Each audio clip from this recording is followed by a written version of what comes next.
오늘은 330페이지 330페이지 24번부터 같이 해보면 되겠습니다. 그죠? 네. 자, 그러면 오늘은 우리 교재 330페이지 24번 유형상사의 기타거래 이어서 지난 시간에 이어서 연습하도록 하죠. 자, 24번 보시게 되면은 10월 24일 1월 1일에 부실상사에 대여한 단기 대여금 500만 원이 부실상사의 파산으로 인해 회수 불능으로 확인이 되었다. 이런 내용입니다. 자, 지난 시간에 끝날 때 23번 문제에서 그 어떤 회사의 외상 매출금을 회수가 불가능하게 되어 가지고 200만 원 외상 매출금 대손 처리하는 분개를 하고 지난 시간 수업을 마쳤는데요. 자, 이번에 24번은 외상 매출금이 대손이 발생한 것이 아니라 빌려준 돈, 단기간에 빌려준 돈, 단기 대여금이 대손이 발생한 거예요. 회수가 불능하게 되었다라는 말은 대손이 발생했다는 겁니다. 자, 지난 시간에도 말씀드렸습니다만은 대손이 발생하면은요, 해당된 외상 매출금이면 외상 매출금, 단기 대여금이면 단기 대여금에 대한 대손 충당금이 현재 얼만큼 남아 있는가, 그걸 먼저 조회해야 된다 그랬죠. 자, 그래서 합계잔액시산표를 조회하겠습니다. 날짜는 10월 24일, 대손이 발생한 10월 24일로 조회를 해보세요.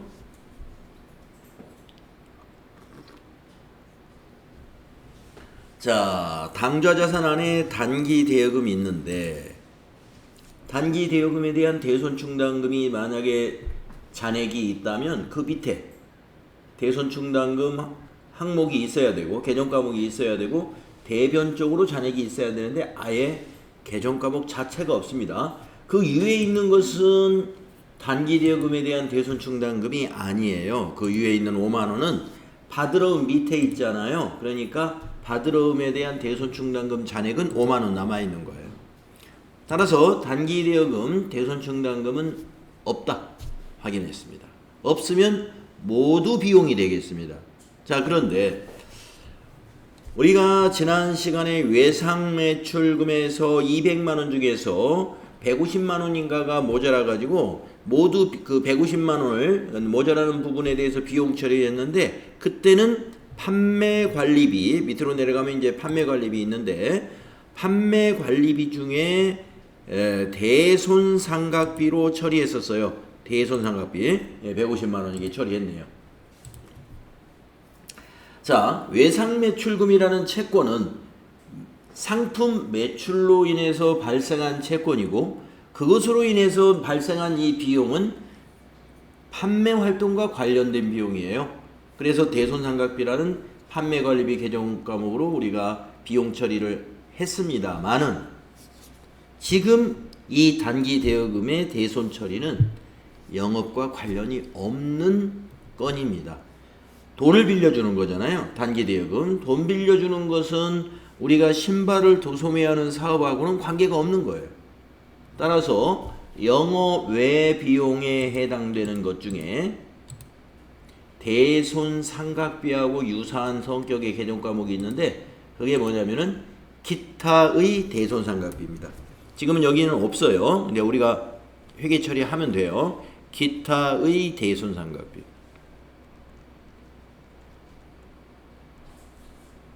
그래서 오늘 여러분이 알아야 되는 것이 대손 상각비, 이거는 매출 채권인 외상 매출금이나 받으러움이 대손이 발생했는데 대손 충당금을 초과해서 발생했다.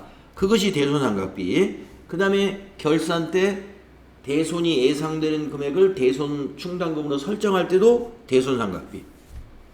판매관리비로 처리해요. 하지만 대여금에 대해서 대손을 설치한다든가 할 때는 기타의 대손 상각비로 결산 때 대손을 설정하고 대변에는 대손 충당금이 가는 거고요.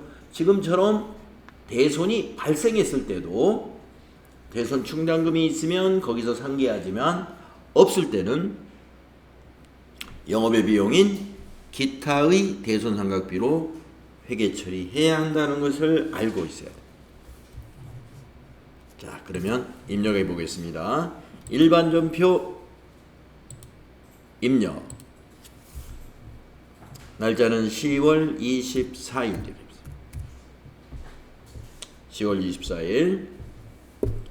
차변에 기타의 대손상각비. 거래처나 적용은 생략하도록 하겠습니다. 차변 금액은 500만 원. 대변의 단기 대여금. 단기 대여금은 114번. 이거는 기타의 채권입니다. 그러므로 채무입니다. 채권이죠. 채권입니다. 그러니까 코드를 거래처 코드를 넣어야 돼요. 부실 상사. 네, 부실 상사라고 상호를 짓는 사람은 없을 텐데입니다만 없겠죠. 네. 대변이 500만 원. 요렇게 회계 처리해야 된다. 네. 기타의 대손상각비 이거 잘 정리해 두셔야 되겠습니다. 네. 다음은 25번으로 가보겠게요. 25번. 자, 330페이지 25번 10월 25일 창고용 건물을 동신사에 임대하고 10월분 임대료 25만원을 현금으로 받았다 그랬습니다. 현금 받은 거래니까 입금전표로 작성하면 되겠네요. 그러면 우리 창고가 빈 곳이 있었던 모양입니다. 그래서 창고 건물의 일부를 아마 동신사에다가 임대한 모양이에요. 그래서 10월 월 임대료 25만원을 현금으로 받은 겁니다. 개념 과목이 그냥 임대료예요. 네. 그러니까 우리 회사가 임대해주고 받는 거잖아요. 그러니까 우리 회사가 임대료로 처리하는 거고 동신사는 임차료 비용으로 처리하는 겁니다. 네. 임대료하고 임차료는 서로 반대예요. 임차료는 월세를 지급하는 회사가 비용 처리할 때 쓰는 개념 과목이고 임대료는 월세를 받는 회사가 수익으로 잡을 때 쓰는 영업의 수익 개념 과목이에요. 왜 임대료가 영업의 수익이냐? 우리 회사는 유형상사는 신발 도소매하는 회사입니다. 신발 도소매 업종에서의 영업 수익은 신발을 판매하고 벌어들인 상품 매출 뿐이에요. 상품 매출만 영업 수익이에요.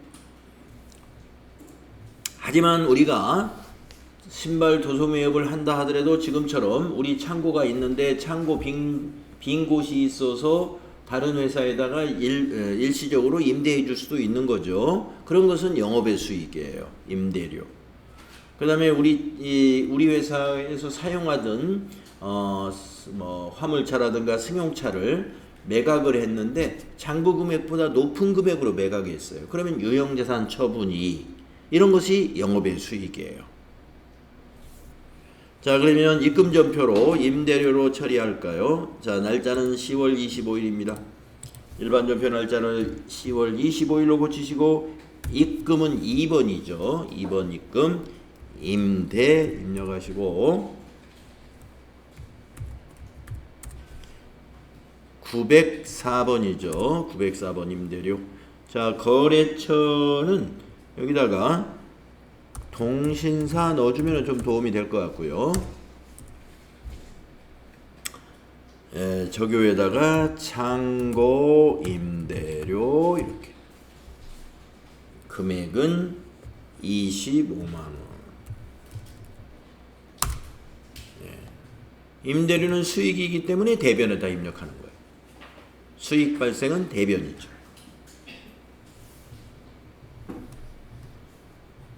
그래서 차변의 현금, 자산 증가, 대변의 임대료, 수익 발생인 거래가 되겠네요. 다음은 26번으로 가겠습니다. 26번은 10월 26일 거래이고요. 국제구호단체에 판매용 상품을 기부하였다. 이게 이제 드디어 타계정 대체 거래라는 것이 이제 한 문제 나왔습니다. 여러분들 그 유형 상사를 시작할 때 그 실무 수행 시 유의사항에서 타계정 대체 거래는 반드시 적요 코드를 입력해라 이런 유의사항이 있었어요. 그때 내가 설명을 드렸습니다. 타계정 대체 거래라는 것은 무엇이냐? 재고 자산을 목적에 맞게끔 생산에 투입하거나 완성품 같으면은 판매를 해야 되는데 판매를 하지 않고 원자료 같으면 생산에 투입해야 되고 완성품은 판매해야 되는 거예요. 근데 그 목적에 맞게끔 하지 않고 다른 용도로 사용하는 것을 우리가 타계정으로 대체라고 그래요. 네. 원래 상품은 판매하면 무슨 계정이 돼요? 상품 매출이 되는 거예요. 상품 매출. 근데 지금은 상품을 판매한 게 아니라 구호단체에다가 국제구호단체에다가 기부해 버렸어요. 그러면 이게 지금 상품이 뭐가 되냐면 기부금이 됐어요. 이것을 우리는 타계정 대체. 자, 상품을 가지고 복리후생으로 썼다. 이것도 타계정 대체. 지금처럼 기부했다. 이것도 타계정 대체가 됩니다. 자, 그러면 타계정 대체는 일단 여러분이 어떤 전제가 있느냐 하면은 시가로 회계 처리를 하지 않고 원가로 회계 처리를 한다는 거. 그러면 시가는 전혀 이용을 안 하느냐, 시가를 몰라도 되느냐? 그러진 않습니다. 부가세는 시가를 가지고 부가세를 산출해요. 예. 여러분 공급가액, 우리 부가가치세 배웠잖아요. 공급가액이라는 게 뭐예요? 시장에서 거래되고 있는 시가를 말하는 거예요. 예. 거기에다 부가세 10%를 계산해야 돼요. 그러니까 국제구호단체에 기부를 했더라도 국세청에서는 뭐를 걷어들여야 돼요? 자, 상품을 만들었잖아요. 만들었으니까 이것을 판매했을 때는 130만 원에 팔을 거란 말이에요. 이 130만 원의 10%인 13만 원은 매출세액으로 세금을 받아야 되거든요. 왜 국가에서는 받아야 될까요? 자, 우리 회사가 신발을 만들 때 만드는 게 아니라 우리는 사다가 팔군요. 자, 그러면 신발을 사올 때 신발 공장에서 신발을 사다가 매장에서 파는데 신발을 사올 때 우리 회사가 부담했던 매입세액을 지난 과세 기간에 아니면 지난 신고 기간에 국세청에서 어떻게 했을까요? 매입세 공제를 해줬다 이거예요. 해줬기 때문에 매입세 공제를 받은 상품을 타계정으로 대체했을 때는 세금을 내야 됩니다. 그래서 부가세 계산할 때는 공급가액을 130만 원으로 해서 부가세 예수금은 13만 원이에요. 자, 그런데 이 문제에서는 지금 그 말은 없습니다. 부가세 관련된 말이 없으니까 부가세 무시하고 입력하는 거예요. 그래서 제가 이 문제가 귀하기 때문에 이 문제가 많으면 이제 뒤에서도 또 나오니까 해볼 필요가 없는데 두 가지로 연습할 거예요. 두 가지로. 일반 전표에서 그냥 이 책에서 요구하는 대로 한번 연습하고, 그러나 실무에서는 그렇게 하면 안 돼요. 실무에서는 부가세 신고 안 하면 안 되는 거예요. 다만 안 해도 되는 경우는 언제냐? 이 상품을 10월 달에 매입해 가지고 아직 부가세 신고가 안 됐어요. 자, 우리 10월 달에 매입하면은 10, 11, 12 2기 확정 과세 기간에 해당이 됩니다. 그러면 언제 신고해서 매입세 공제를 받는 거냐면은 내년 1월 25일 날 신고할 때 매입세 공제 받는 거예요. 그런데 매입세 공제 받기 전에 10월 2일 날 아니면 같은 날 매입한 날 그냥 기부했어요. 그러면 매입세 공제 안 받은 것을 기부했다. 이거는 부가세 신고할 필요 없습니다. 매입 매출 전표에 입력 안 해요. 그런 거. 공제 안 받고 내가 부가세 신고 안 하면 되는 거예요. 그러니까 매입세 공제도 안 받고 매출세액도 신고 안 한다 이런 얘기죠. 그런데 이 상품을 언제 사온 거냐? 6월 달에 사왔다고 한번 보겠습니다. 이 상품이 이 신발이고 6월에 매입한 거예요. 자, 그러면 4, 5, 6은 언제 부가세 신고를 해야 되죠? 7월 25일 날 신고해야죠. 그럼 벌써 2달 전에 매입세 공제 이미 받은 건이에요. 이 신발에 대해서는 우리가 기부했으면 매출세액 13만 원 납부해야 된다. 자, 그래서 만약에 매출세액이 납부해야 되는, 아까 말씀드린 6월 달에 매입한 신발이었고, 그래서 7월 25일 날 매입세 공제를 받은 건이다. 그러면은 매입 매출 전표에 입력을 하는 것이고, 그러지 않고 10월 1일 날 매입해야 되고 10월 1일 날 기부했다. 그러면 매입세 공제 받을 시간이 없죠. 안 받은 거면 그냥 일반 전표에 입력해서 비용 처리만 해주면 됩니다. 자, 그거 잘 기억을 해주셔야 되고, 자, 그러면 먼저 일반 전표에 한번 입력을 해볼게요. 자, 날짜는 10월 26일입니다. 10월 26일. 3번 차변의 기부금.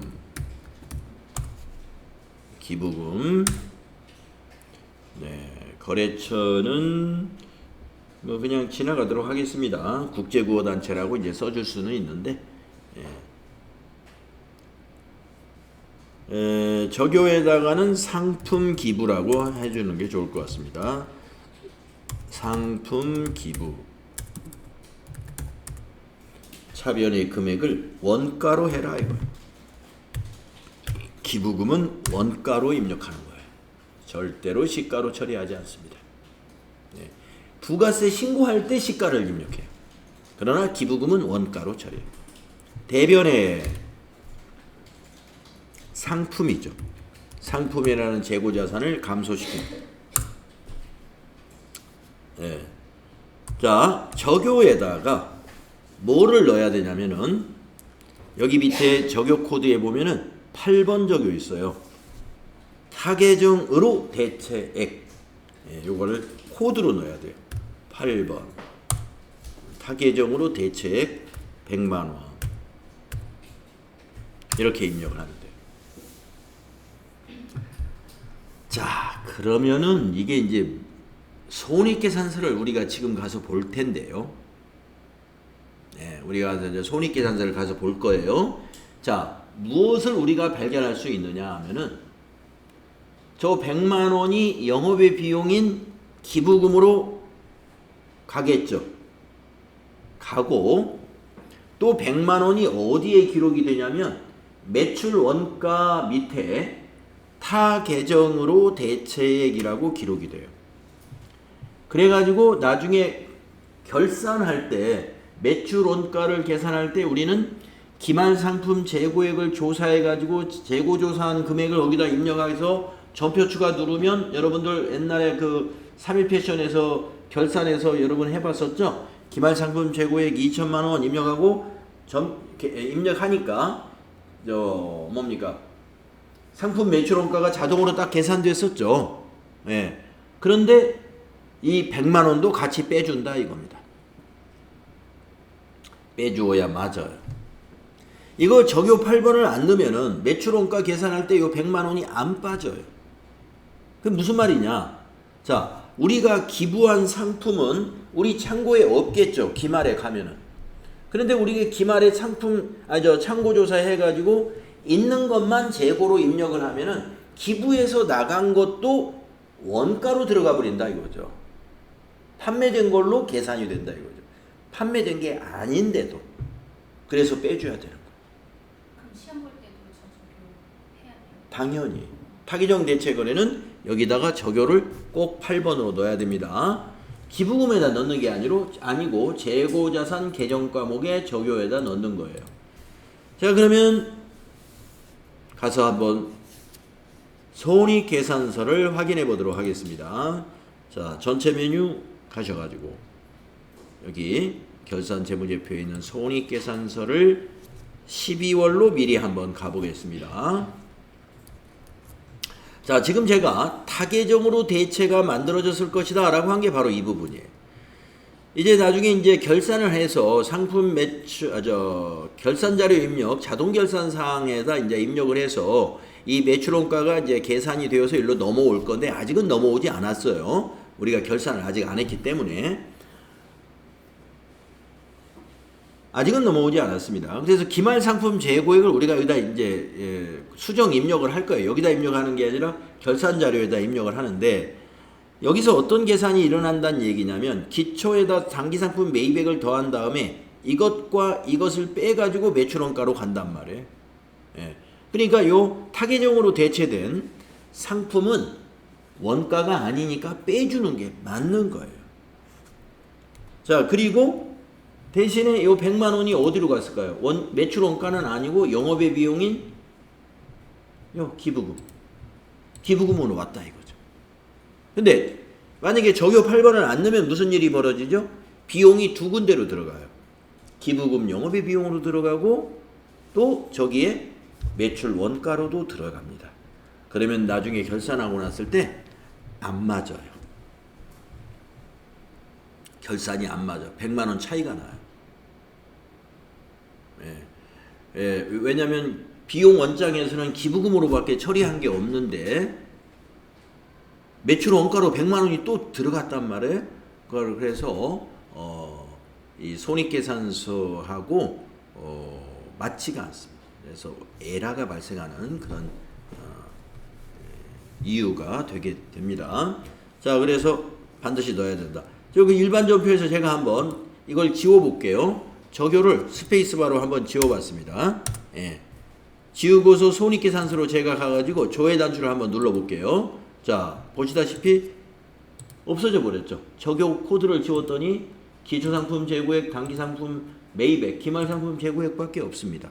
그러면 나중에 기말상품 재고액을 반영했을 때 여기에서 재고액을 빼가지고 전부 원가로 갈 거 아니에요? 그러면 그 100만 원이 원가로도 계산이 되고 우리가 기부금으로 영업의 비용 처리했으니까 영업의 비용으로도 처리가 되고 비용이 중복 처리가 돼요. 그러므로 적요 코드는 꼭 넣어야 맞는 것이다. 타계정 대체 거래의 경우에 꼭 넣어야 맞습니다. 이거 기억하시고요. 자, 그 다음에 아까 말씀드린 대로 이 타계정 대체 거래에서 일반 전표에 이렇게 입력해도 되는 경우는 전제가 있어야 돼. 무슨 전제가 있어야 돼요?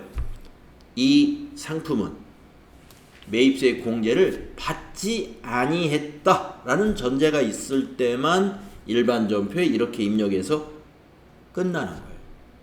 그런데 그런 전제가 없다라고 하면은 매입세 공제를 받은 상품이다 이렇게 봐야 돼요. 공제를 안 받았다라는 말이 없으면 공제 받은 거예요. 그것은 매입 매출 전표에 이렇게 입력해야 됩니다. 자, 매입 매출 전표 한번 실행해 보세요. 입력했다 이제 우리는 지울 거예요. 같이 입력 일단 해보세요. 이것도 알아놔야 돼요. 왜냐면은 문제가 나올 수가 있습니다. 그리고 여러분들은 이제 FAT 1급에서 끝나는 게 아니라 TAT 2급으로 이어지기 때문에 이런 문제는 얼마든지 나올 수 있어요. 자, 기부를 했는데 부가세 신고를 할 때 어떻게 매입 매출 전표에 입력을 해야 되느냐 이런 건이에요.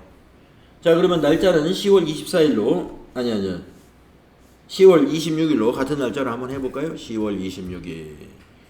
자, 유형에서 매출에 대한 것인데 우리가 FAT 1급에서는 이런 건은 시험에 안 나와요. FAT 1급에서는. 왜냐하면 FAT 1급에서 나오는 유형이 딱 정해졌잖아요. 11번 과세 매출, 13번 면세 매출, 17번 카드 과세 매출. 이 세 가지는 증빙이 있는 거란 말이에요. 11번은 뭐예요? 세금 계산서라는 증빙이 있어야 되고 13번은 뭐예요? 계산서 증빙이 있는 거고 17번은 뭐죠? 신용카드 매출전표가 있는 겁니다. 자, 그런데 우리가 국제구호단체에다가 신발을 기부하면서 우리가 뭐 세금 계산서를 발행한다든지 뭐 신용카드 매출전표를 발행하든지 그럴 리가 있겠어요? 없죠. 그냥 주는 거예요. 그래서 증빙이 없이 그냥 매출로 잡는 것은 14번이에요. 그래서 14번 여기다 입력해요. 14번 건별 매출. 자, 그래서 이제 나중에 TAT 2급에서는 건별 매출을 연습할 거예요. 건별 매출. 아무런 증빙 없이 상품을 팔았을 때 건별 매출. 소매점에서는 건별 매출이 상당히 많을 수 있습니다. 소매점. 도매점은 대체로 사업자를 상대로 하기 때문에 소비자가 사업자니까 증빙을 해달라고 해요. 응? 자기네도 자료가 필요하니까. 그런데 개인들은 귀찮으니까 쓸데가 없거든요. 개인은. 네. 그래서 안 받아갑니다. 그래서 증빙 없이 파는 게 많으니까 소매점은 건별 매출이 많습니다. 그러면 건별 매출을 어떻게 해야 될까요? 하루에 한 건씩으로 이렇게 모아가지고 그때그때 입력을 해놔야 돼요. 네. 오늘 우리가 상품을 팔았는데 오늘 증빙 없이 파는 거를 만약에 증빙 없이 파는 게 한 20건 된다. 20건 다 합쳐가지고 한 건으로 이렇게 입력을 해놓으면 되겠죠?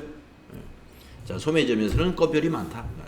자, 품명에다는 상품 기부라고 할까요? 상품 기부. 자, 수량 단가 모르는 거고요. 공급 가액에다가 우리가 어떻게 입력을 해야 되냐면은 여기다가 이것도 달라요. 공급 대가를 입력하는데 우리가 17번 카드 과세 매출 입력할 때도 카드 거래는 공급 가액에다가 합계 금액 입력했던 거 아시죠? 마찬가지 건별도 공급 대가로 입력하도록 돼 있어요. 그러면 이 상품의 공급 대가는 얼마냐? 자, 130만 원이 공급 가액이란 말이에요. 거기에 13만 원. 세금을 더한 것이 공급 대가. 143만 원이라고 입력해요. 143만 원. 자, 엔터 치면은 이렇게 고쳐져요. 공급 가액에 130 들어가고 부가세가 13만 원 들어가. 그리고 거래처에다가는 넣을 필요 없어요. 여기서 있는 거래처는 증빙에 대한 거래처인데 사실상 증빙이 없는 거기 때문에 거래처는 의미가 없어요. 건별 매출은 거래처가 없는 거예요. 빼버리고 전자세금도 없겠죠, 당연히. 자, 분계는 어떻게 해야 되느냐? 이런 건별 매출은 분계를 혼합으로 해가지고 거의 수동으로 한다고 보시면 돼. 밑에 고칠 게 엄청 많아요. 자, 3번 혼합으로 한번 해보세요. 자, 대변의 부가세 수금 13만원. 요건 요대로 써먹어요. 우리가 지금 메인 매출 전표에서 기부한 상품의 부가세에 해당하는 13만원을 제대로 신고하려고 메인 매출 전표에 입력한 거예요. 그래서 회계 처리, 부가세 수금으로 처리는 맞습니다. 근데 밑에 회계 처리에서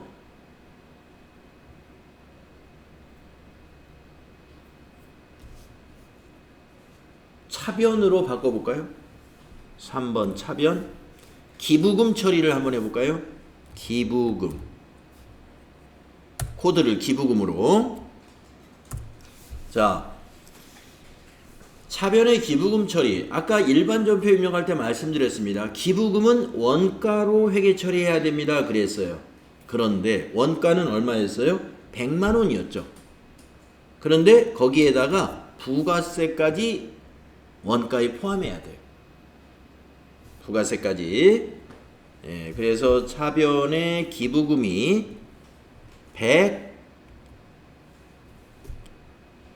100만 원에다가 부가세 13만 원이죠. 113만 원. 기부금 933 기부금이 113만 원. 자, 그러면 차액이 이제 100만 원 남았죠. 이거는 이제 상품의 대변에 가는 거예요. 자, 대변에 4번 대변에 상품. 우리 일반 전표에도 대변의 상품 100만 원 처리했죠? 100만 원. 이렇게 분계합니다. 뭐 요 순서는 기부금을 밑에 하고 대변의 상품을 위에 입력하고 그렇게 하는 게 더 좋을 뻔했는데 순서는 관계 없으니까. 네, 순서는 관계 없으니까. 무슨 말이냐면 이제 지금 해놓고 보니까 약간 좀 어수선해 보이긴 해서 자 다시 한번 혼합해 놓고 제 생각 이렇게 했으면 어떨까? 대변에 두 번째 거 대변에 여기를 상품으로 해서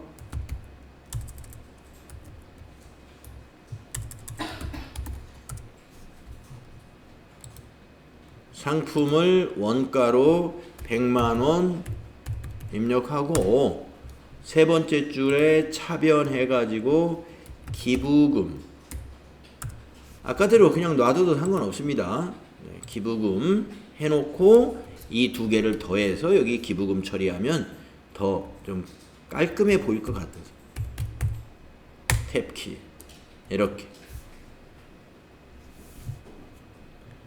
자, 메인 매출 전표에 입력하니까 기부금이 100만 원이 아니라 113만 원이 되는 이유는 뭐예요? 부가세 때문에. 부가세도 기부금이 되는 거예요. 13만 원은 납부해야 되니까 예수금 부채로 처리하고. 그리고 상품 대변에 100만 원 처리하는 건 똑같아요. 근데 여기서 지금 하나 빼먹은 게 뭐예요? 여기 적요. 이 상품의 적요에다가 자 메인 매출 전표의 적요 코드의 내용을 볼 때는요. 이 적요란의 코드란을 더블 클릭하면 이렇게 보여요. 적요 코드 도움말. 거기에 8번 보면 나와 있죠. 타계정으로 대체. 요거 넣어줘야 돼요. 여기 8번. 일반 전표에서 적요 코드 8번 넣는 것처럼 메인 매출 전표에 입력을 하더라도 상품 계정의 적요 코드는 이런 거래는 8번 적요 코드를 입력해야 됩니다. 자, 메인 매출 전표에다는 이렇게 해야 된다 이거예요. 좀 까다롭죠. FAT 1급에는 안 나옵니다. 왜냐? 건별 매출 유형이 출제 범위에 들어있지 않습니다. 나중에 TAT 2급에 대비해서 한번 해봤어요. 자, 타계정 대체 거래는 이렇게 두 가지의 입력이 있을 수 있다. 부가세 신고에 반영하려고 한다면은 메인 매출 전표에 이런 식으로 입력해야 되고 매입세 공제를 받지 않은 건이다. 문제에서 나왔으면 일반 전표에 입력하면 됩니다. 자, 우리 이제 메인 매출 전표에 입력한 걸 지워볼까요? 자, 위에 거 여기 체크박스 체크를 해요. 체크하시고 저 위에 보시면 휴지통이 있죠. 삭제. 삭제 누릅니다. 데이터가 한 건 존재합니다. 체크된 데이터를 모두 삭제하시겠습니까? 확인. 이렇게 해서 이 거래를 지워주면 되겠습니다. 네. 다음 27번으로 가보겠습니다. 10월 27일 농협의 단기 차입금에 대한 이자 12만원을 12만원 중 이자 소득에 대한 원천 징수세액 2만원을 차감한 잔액을 서울은행 보통예금 계좌에서 이체하였다. 네, 좀 이해하기 좀 힘들 것 같은데요, 여러분. 우리가 세금을 우리 법인이 징수했다는 거예요. 당한 것이 아니라. 자, 우리가 원천 징수한 것은 다 예수금입니다. 예수금. 이건 나중에 세무서에 우리 법인이 납부해 줘야 돼요. 만약에 농협으로부터 우리 회사가 이자를 받을 때 원천징수 당할 수 있죠. 그거는 선납세금이에요. 세금을 미리 원천징수 당했기 때문에 그거는 선납세금. 일반적으로 그런 문제가 더 많이 나올 텐데 지금은 아주 특이한 경우입니다. 우리가 농협에다가 이자를 납부할 때 농협의 이자 소득에다가 우리가 원천징수를 했어요. 원천징수를.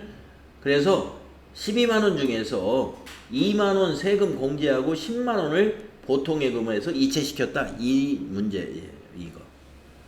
자, 그러면 2만원은 예수금이니까 여러분 요 12만원은 뭐예요? 이자 비용입니다.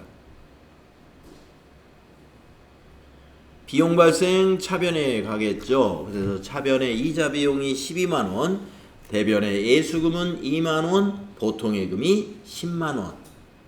이렇게 되겠습니다. 입력할까요?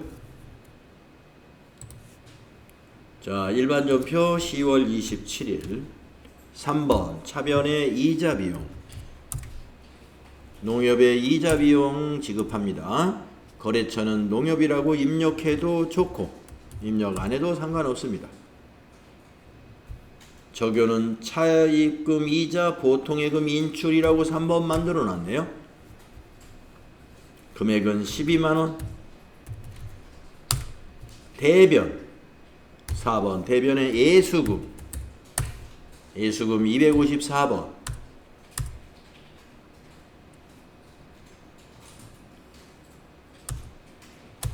금액은 2만원. 대변에 부채 증가 시켜놓고요. 또 대변 103번 보통예금. 은행은 서울은행 보통 10만원. 이렇게 하시면 돼요.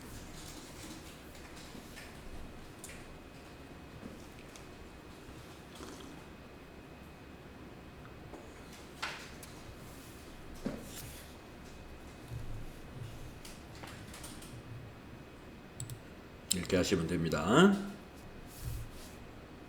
다음 28번으로 가볼게요. 10월 28일 안동상사에 대여한 단기대여금 500만원과 이자 25만원을 서울은행 보통예금계좌로 회수하였다. 받았다 이 말입니다. 보통예금으로 받았어요. 그러면 보통예금은 차변에 가야 되겠네요. 차변에 보통예금 525만원이 되겠네요. 자, 대변에는 단기대여금이 500만원 대변에 가서 자산 감소하고 또 이자는 수익이죠. 여기 이자는 이자 비용이 아니라 대변의 이자 수익이 됩니다. 대여금에 대한 이자니까. 이렇게 정리가 되죠? 자, 입력하겠습니다. 10월 28일로 날짜 수정하고 차변에 103번 보통예금을 먼저 입력하는 것이 좋을 것 같아요. 보통예금 코드는 거래처니까 서울은행 보통. 적용은 대여금 회수라고 써주면 좋을 것 같습니다. 대여금을 회수했다. 금액에다가 525만원을 입력해주면 되죠. 525만원. 자, 4번 대변이 단기대여금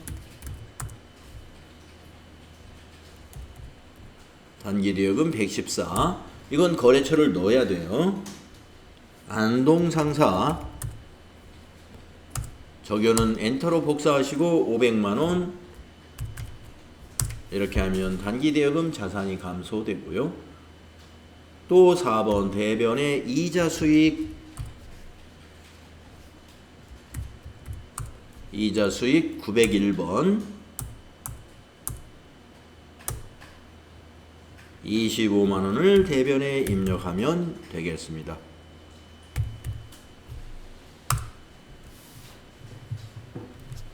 거래처를 코드로 넣어야 되는 계정 과목이 두 개가 있죠. 보통예금은 서울은행 보통, 단기대여금은 안동상사.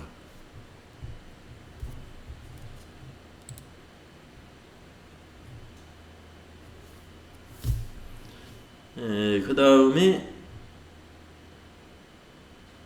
29번 문제 보도록 하겠습니다. 만기가 도래한 서울은행 정기예금 1000만원을 해지하고 이제 선납세금이 여기 나오네요. 자, 우리 회사가 지금 서울은행에다가 정기예금을 과거에 했다는 얘기인데 오늘이 만기예요. 29일 날이. 자, 그래서 1,000만 원을 해지하고 예금의 원금과 원천징수 세액을 차감한 이자 25만 3,800원을 서울은행 보통예금 계좌에 입금하였다. 자, 그러면 보통예금에 입금된 금액을 우리가 알 수가 있죠. 요 1,000만 원 더하기 25만 3,800원. 여기 있네요. 수령액 1,025만 3,800원이 바로 보통예금입니다. 차변의 보통예금이 이 금액이 되는 거고. 자, 괄호 속에 있는 내용을 보면 이자는 30만 원이었고 법인세하고 법인지방소득세 각각 42,000원, 4,200원에서 이거 합치면 46,200원이네요. 요게 세금이에요. 자, 지금 우리가 서울은행으로부터 46,200원의 세금을 징수당했습니다.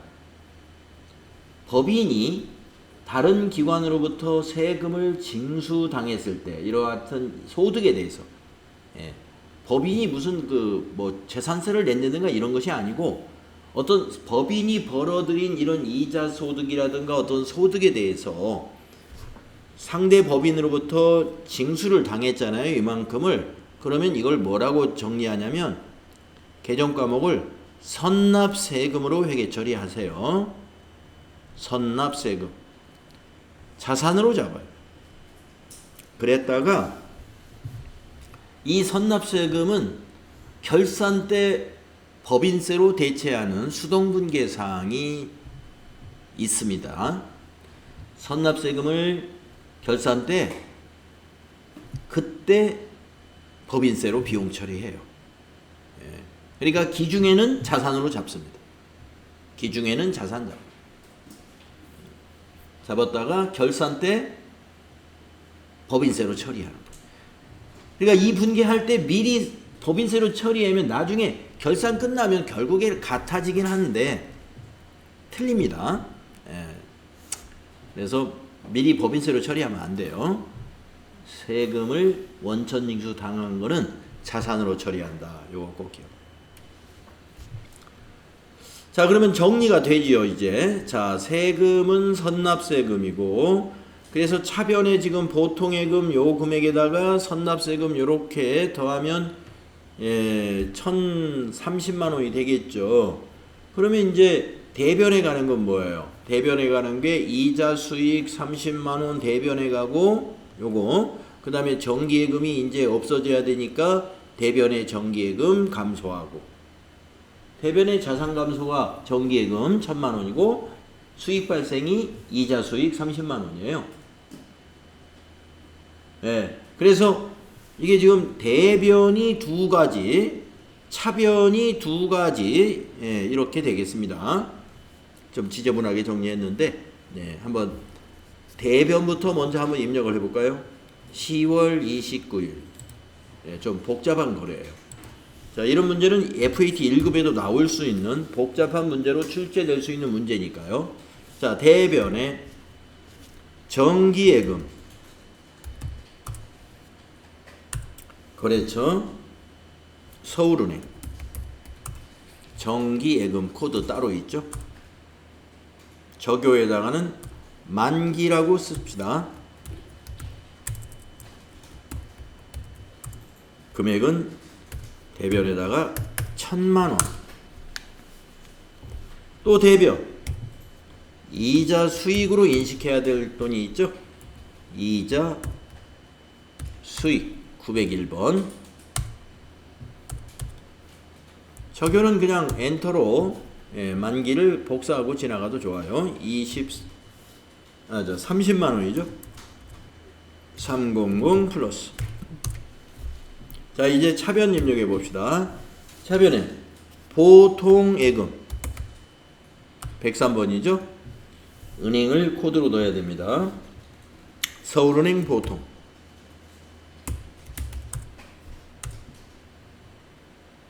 예.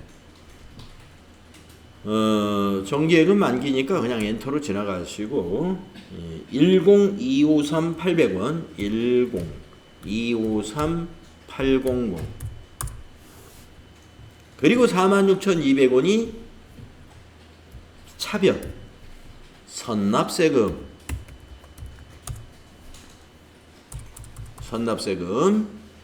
46,200 이렇게 해주시면 돼요. 요 선납세금 잘 기억해 주십시오.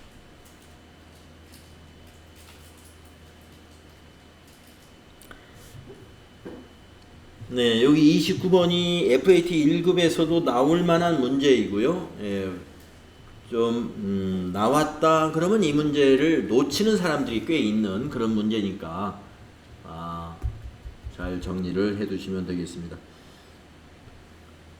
자, 쉬었다가 우리 이제 30번부터는 우리 다음 시간에 이어서 해보도록 하죠. 쉬었다 하겠습니다.